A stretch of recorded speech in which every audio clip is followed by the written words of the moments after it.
அனைவருமே தங்களுடைய வாழ்நாட்களில் ஒரு முறையாவது சென்று தரிசிக்கக்கூடிய அற்புதமான திருத்தலம் ஆன்மீக பூமியாகும். திருவண்ணாமலை செல்வதற்கு கிரிவலம் செய்வதற்கு மட்டுமல்ல, திருவண்ணாமலை என்று சொல்வதற்குமே சிந்திப்பதற்குமே கூட புண்ணியம் செய்திருக்க வேண்டும் என்று சொல்லப்படுது. இன்றைக்கி நம்ம இந்த வீடியோவில் திருவண்ணாமலை பற்றிய பல சுவாரஸ்யமான தகவலை பற்றி தெரிஞ்சுக்கலாம். வீடியோவை கடைசி வரைக்கும் ஸ்கிப் பண்ணாமல் பாருங்கள். நம்ம சேனலை சப்ஸ்கிரைப் பண்ணலைன்னா மறக்காமல் சப்ஸ்கிரைப் பண்ணிவிடுங்க. அதுக்கு முன்னாடி ஓம் நமச்சிவாயா எனும் மந்திரத்தையும் மறக்காமல் கமெண்ட் பண்ணுங்கள். கட்டாயம் உங்களுக்கு சிவபெருமானின் அருள் முழுவதுமாக கிடைக்கும். பொதுவாக சிவனின் அருள் பெறுவதற்கு சரணாகதி ஒன்றே வழியாகும். முழு மனதோடு நாம் சிவபெருமான வழிபட்டு வருவதன் மூலம் நம்முடைய வாழ்க்கையில் இருக்கக்கூடிய அனைத்து விதமான பாவங்களும் தீரும் அப்படின்னு சொல்லப்பட்டிருக்கு. எத்தனை முறை சொன்னாலுமோ கேட்டாலுமே சலித்து போகாதது திருவண்ணாமலை தல பெருமைகள். அப்படிப்பட்ட திருவண்ணாமலை தலம் பற்றி பலரும் அறியாத, அனைவரும் அறிந்து தெரிந்து கொள்ள வேண்டிய சில அற்புதமான தகவல்களை பற்றி நாம் தெரிந்து கொள்ளலாம். நம்முடைய சேனலில் வாராகியம்மன் ஜோதிட நிலையத்தில் அனைத்து விதமான பிரச்சனைகளுக்குமே தீர்வு சொல்லப்பட்டு வருது. உங்களுடைய வாழ்க்கையில் இருக்கக்கூடிய பிரச்சனைகளுக்கு தீர்வு காண வேணும்னா டிஸ்கிரிப்ஷனில் நம்பர் கொடுத்துருக்கோம். அந்த நம்பருக்கு கால் பண்ணி உங்களுடைய பிரச்சனைகளை சொன்னீங்கன்னா போதும், அதற்கான ஒரு தீர்வு உங்களுக்கு கட்டாயம் கிடைக்கும் அப்படின்னே சொல்லலாம். சில விஷயங்களை நம்ம தெரிந்து கொண்டு வழிபடுவது இன்னும் சிறப்புக்குரிய ஒன்றாக இருக்குது. இந்த காலகட்டத்தில் இவற்றில் எத்தனை விஷயங்கள் உங்களுக்கு தெரிகிறது என்பதை நீங்கள் பார்த்து கொள்ளுங்கள். தெரியாத விஷயங்களை கற்றுக்கொள்ள வேண்டியது உங்களுக்கு ரொம்பவும் நல்லது. சிவபெருமானை வழிபடுவதற்கு சரணாகதி ஒன்றே வழியாகும். இந்த முறையில் நாம் வழிபட்டு வருவதன் மூலம் சிவபெருமானின் அருள் நமக்கு முழுவதுமாக கிடைக்கும். எத்தனையோ அதிசயங்களையும் அற்புதங்களையும் உள்ளடக்கியது தான் திருவண்ணாமலை தல அதிசயம் அப்படின்னு சொல்லலாம். பொதுவாக நாம் உலக உயிர்கள் உற்பத்தியாவது ஒடுங்குவது சிவனுக்குள் தான் என்று சொல்லப்படுது. ஆதியும் அந்தமும் இல்லாதவர், அனைத்திற்கும் அப்பாற்பட்டவர் என சிவபெருமான வேதங்கள் போற்றுகின்றது.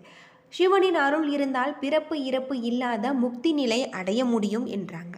சிவனின் அருளை பெறுவதற்கு முனிவர்கள் ரிஷிகள் பல ஆயிரம் ஆண்டுகள் தவம் செய்வதாக சொல்லப்படுது. அது மட்டும் இல்லாமல் தற்போதைய காலத்தில் அப்படி தவம் செய்திருப்பது சாத்தியம் இல்லாதது. அப்படியானால் சிவனின் அருளை பெறுவதற்கு என்ன செய்ய வேண்டும் என பலரும் தேடிக்கொண்டிருக்காங்க. ஆனால் சில எளிமையான விஷயங்களை தொடர்ந்து செய்தாலே நமக்கு சிவனின் அருள் கட்டாயம் கிடைக்கும் அப்படின்னு சொல்லப்படுது. பக்தி செய்வது முழுவதுமாக சரணாகதி அடைவது சிவனின் அருளை பெறுவதற்கு மிக சிறந்ததாக இருக்குது.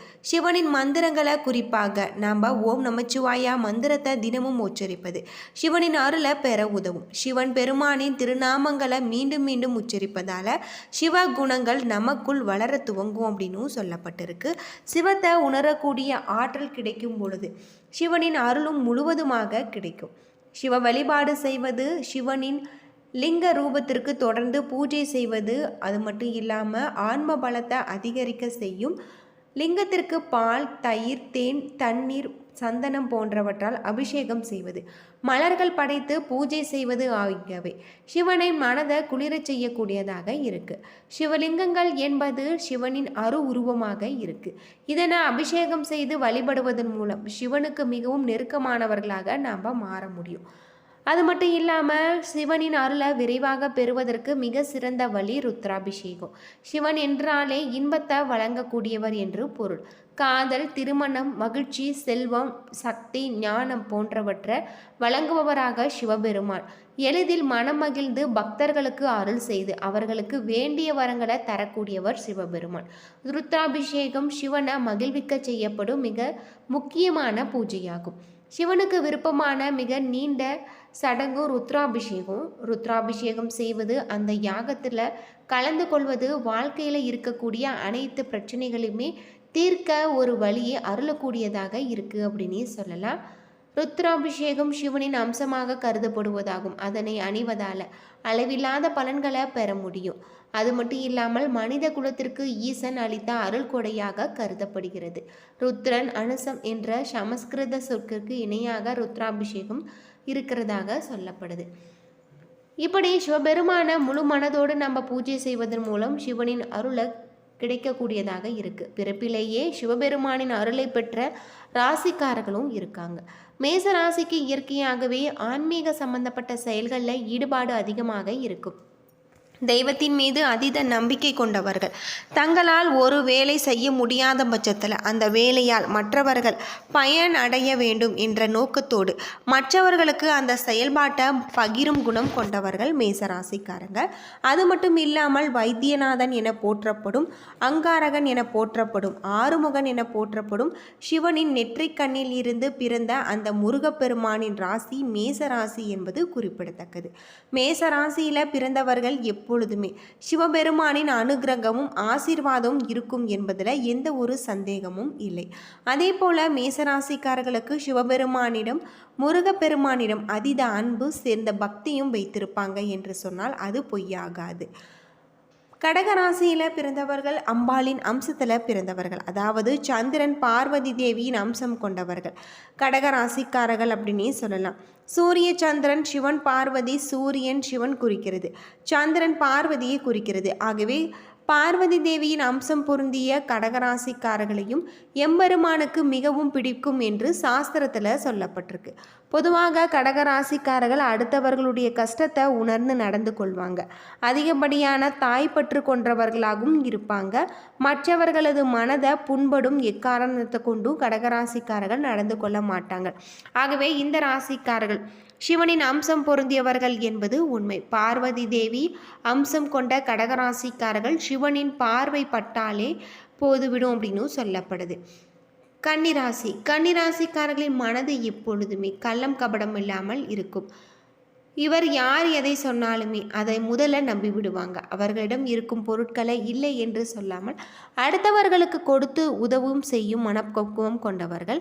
முடிந்தவரை மற்றவர்களுக்கு நன்மை மட்டுமே இவர்கள் செய்யக்கூடிய இந்த கன்னிராசிக்காரர்களுக்கு எம்பெருமானுக்கும் மிகவும் பிடித்தமானவர்களாக சாஸ்திரத்தில் சொல்லப்பட்டிருக்கு.